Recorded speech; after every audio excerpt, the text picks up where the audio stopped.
به یه قسمت دیگه از بلایند دیت خوش اومدید.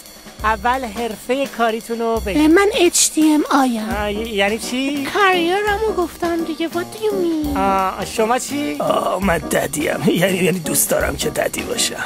برونگرایید یا درونگرا؟ من اینساید گرا. شما چی؟ من ددیم. تفریحتون چیه؟ ادونچر با فرند هام، هنگ اوت و اینا. دمبل، باشگاه، هالتر، تردمیل. ددیم. چی کار کنه کنسله. پرخوری یعنی دختری که پا به پای پسر غذا بخوره کنسله. گوخوری یعنی لقمه بقیه رو شمردن کار بدیه. نیوشا جونم. اوه چه جونمی گفت. اخلاق بدتون چیه؟ من زیادی مهربونم، زود اعتماد میکنم، خیلی زیاد احترام میذارم. بیبی. یه چیز عجیب از خودت بگو.